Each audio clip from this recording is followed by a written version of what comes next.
So, yun. Hello mga ka-Deers in Canada. Happy Saturday morning or let's say afternoon. 11:45 na kasi ng umaga dito sa amin. At ayun nga, medyo maganda yung ating panahon ngayon. Maganda yung sikat ng araw. At dahil nga weekend, meron na tayong oras para tapusin or gawin na natin yung ating plant box. Samantalahin natin yung init ng araw para ma-maximize natin yung oras natin. At para next week pagka okay na talaga, pwede na nating ilabas yung paunti-unti yung mga tanim natin. So yun nga, medyo may kalakasan yung malakas, medyo mahangin, kaya malamig pa rin. So dito nga tayo sa ating backyard o sa likod bahay. Iniisip ko kung saan ipopwesto yung ating plant box.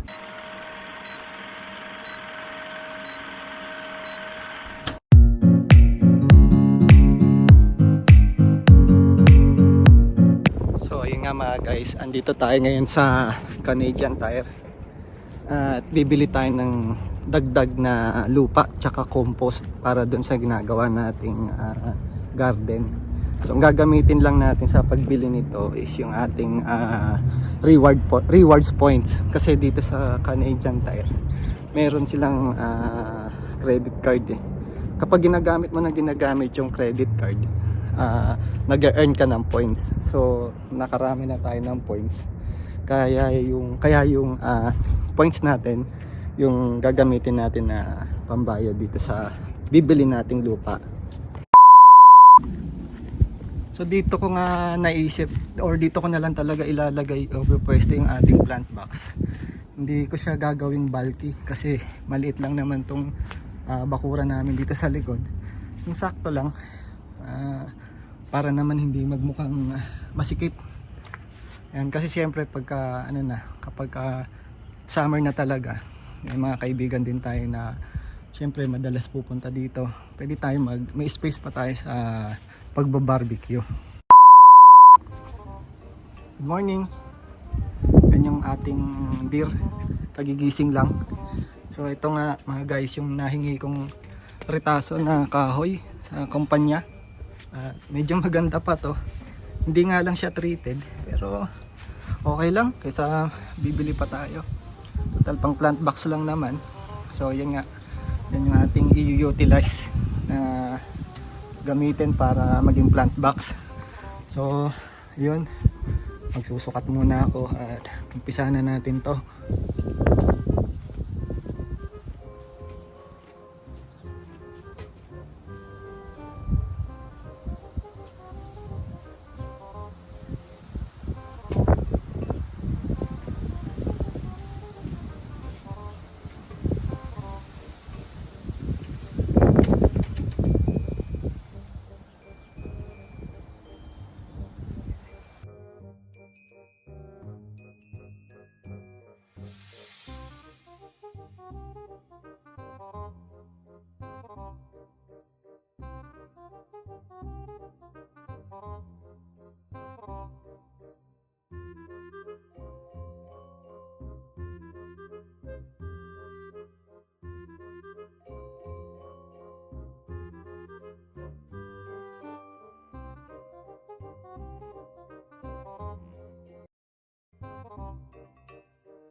One eternity later.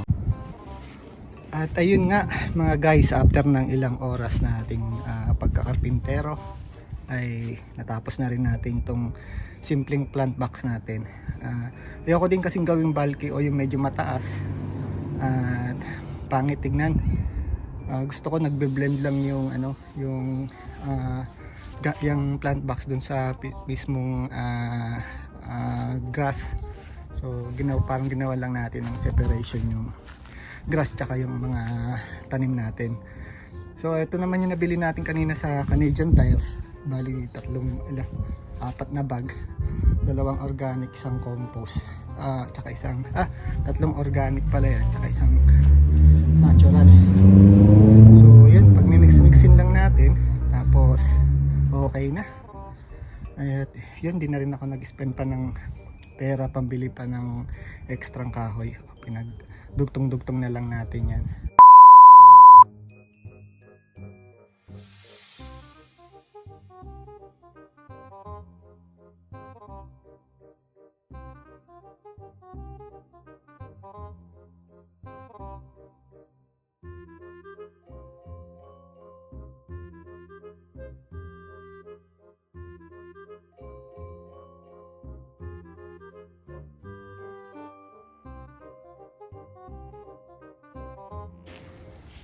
So ito na nga yung outcome.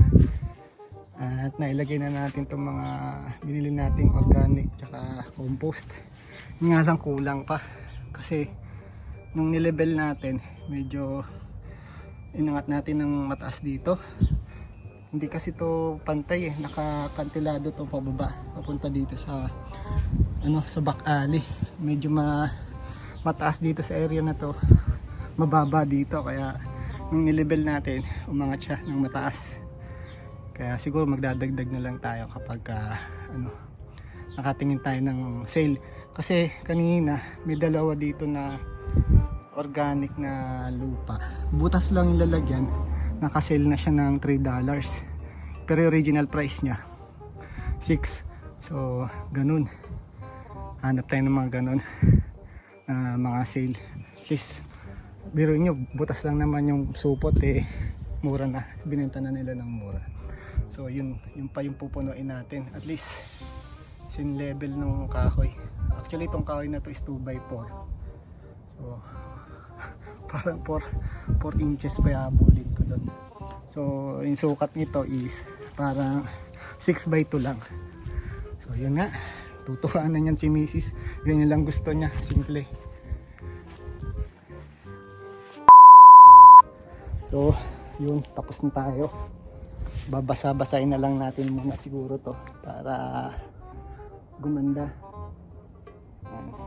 So, yun nga. Mamaya or bukas tingin tayo sa either Home Depot or Canadian Tire ng mga sale pa na organic na lupa tsaka compost para yun, punong-puno na, maging maganda na tignan. So, nagpapahinga muna tayo ngayon. Dito tayo sa ilalim ng ating pine tree.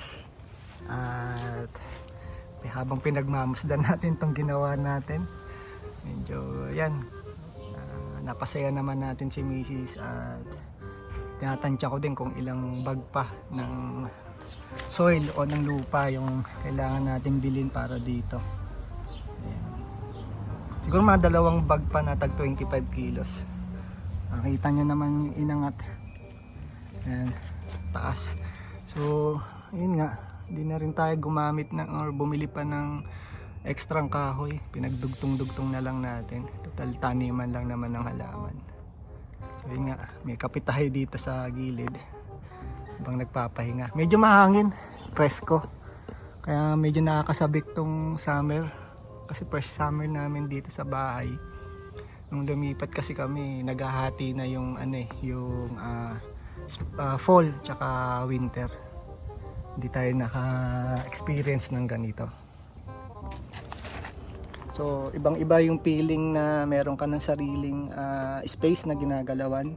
Yung masasabi mong sayo na talaga. Kasi nga gaya nito, nagagawa ko na din yung gustong gawin. Kapag kumpo-kumpo ni tayo.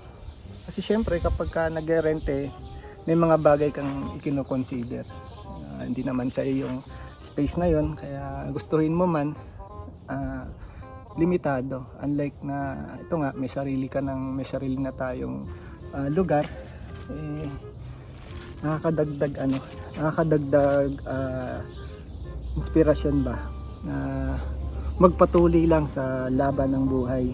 Syempre bayad ng mortgage, yung kagandahan lang nun sa'yo na napupunta o sa'yo na mapupunta yun in the end.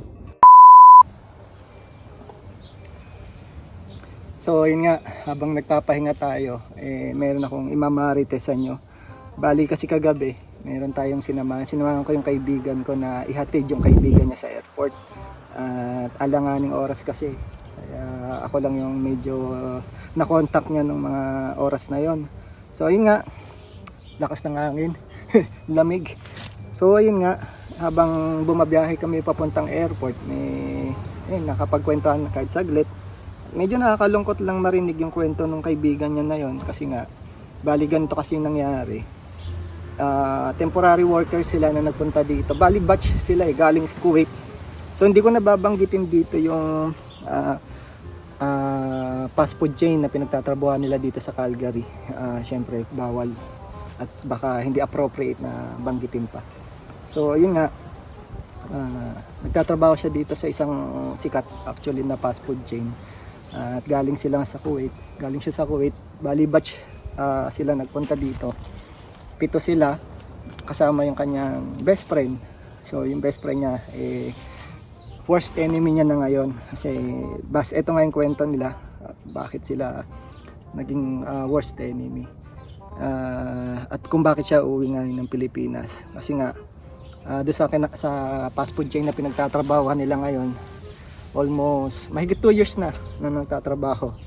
At nag-offer yung may-ari ng company na yun, nung fast food chain na yun, na asikasuhin yun or susuportahan yung isa sa kanilang dalawa na para ma-process yung PR, yung permanent residence nila application.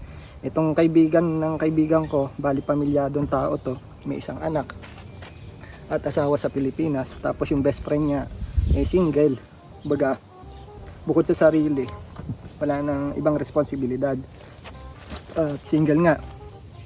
So ang nangyari, syempre nga isa lang sa kanilang pipiliin muna at yung isa the next year na. At ang nangyari, yung best friend niya, di niya alam na sinisiraan na pala siya dun sa amo nila, na yun nga, para siya yung maunang maasikaso yung PR, ganun.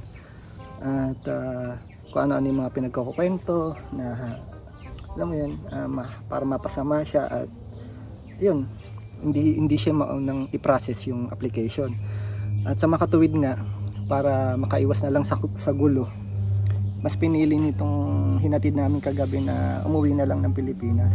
Kasi sa kanya, sabi niya, wala naman sa kanya yung permanent residence application. Yun nga lang kasi, sana nag-giveaway na lang muna yung best friend niya. Kasi nga, matagal na silang magkakilala. Sa Kuwait pa lang magkakilala na sila. Parang ninang pa yata siya nung anak nila. So parang di man lang niya naisip na sana nagpaubaya na lang muna yung best friend niya para sa pamilya niya, no? Siya na muna yung maunang maging ma-applyan ng permanent residence. Ang nangyari, sana nga kung tumahimik na lang, kaya lang gumawa pa ng mga istorya na alam mo yun, na ikakasama hindi lang niya, syempre lalahatin ko na pati mga apektado ibang mga Pilipino na kasama nila, kasi syempre bababa yung tingin ng ibang lahi na yon, yung may-ari na yon sa ibang Pilipino. Parang isipin niya ganun pala yung mga Pilipino, para sa isang bagay, importanteng bagay, kayang magsiraan, parang ganun yung lumalabas. So siya, para masave niya na rin yung best friend niya, at kinausap niya yung amo niya na hindi niya napaparenew or tapusin na lang yung expiration ng kanyang lami at uuwi na siya ng Pilipinas. At hindi niya na kailangan gawin pa yung mga ganong kwento para lang masira siya at mauna siyang i-apply ng permanent residence. So to make the story short, yun na ngayon nangyari. Nag-decide na siyang umuwi kagabi. At nakakalungkot lang isipin na bakit dito sa Canada is ginagawang karera yung pag-a-apply ng permanent residency, which is hindi naman dapat, kasi yung pag-a-apply naman yan sa bawat isa sa atin, sa amin dito, is darating yan sa tamang timing na ipagkakalob ng nasa taas. Hindi naman dapat gawing competition ang lahat ng bagay dito. Sa nangyari nga sa amin dati, may mga bagay na hindi namin i-expect, like pag-a-apply ng permanent residency namin. Nagkataon lang naman na dumating yung PR to PR. at napabilis yung sa amin. Kung di naman, willing naman kami magantay. Actually, nakaprocess naman yung aming provincial nominee. Yun nga lang talaga, siguro sa will na rin ng nasa taas na paaga kasi nga dumating yung TR to PR na yan. Nga lang dito, alas marami na rin naman ako naririnig na ganyang istorya. Especially madalas yan sa mga fast food chain. Diyan lahat mataas yung kompetisyon, diyan lahat andyan yung sipsipan, ganun. Siyempre, kanya-kanya ng kanya-kanya ng pasiklaban yan sa may-ari ng company. Para nga naman, kung sino yung dikit doon sa may-ari, siya yung papaboran, siya yung mauunang mabigyan ng suporta ng papel na kakailanganin pag apply ng permanent residency. Nga lang, sa case nitong dalawa na to, yung hinatid namin kagabi tsaka sa best friend niya, sa kwento niya, halos tinuring niya na kay kapatid. Kasi sa Kuwait pa lang, kasama na sila, 5 taon sila doon. Halos kumakain na sila sa isang plato, umiinom sa isang baso, nagawa pang para lang sa isang pangako ng may-ari ng company. Kaya niya ipagpalit yung pagiging matalik nila magkaibigan. So yan talaga ang realidad dito. Nakakalungkot isipin talaga. Kahit saan naman lugar, andyan yung crab mentality, andyan yung competition.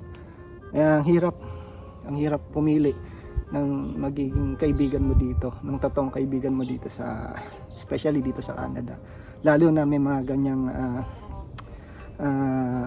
klase na, yung importante kasi yan yung resident status yan eh. So talaga, pag yan ang usapan dito, sigurado maraming mag-aaway-away, maraming magpapataasan ng ere, ng pride, kanya-kanyang sagipan na ng sarili yan. Nga lang, talaga nakakalungkot sobra.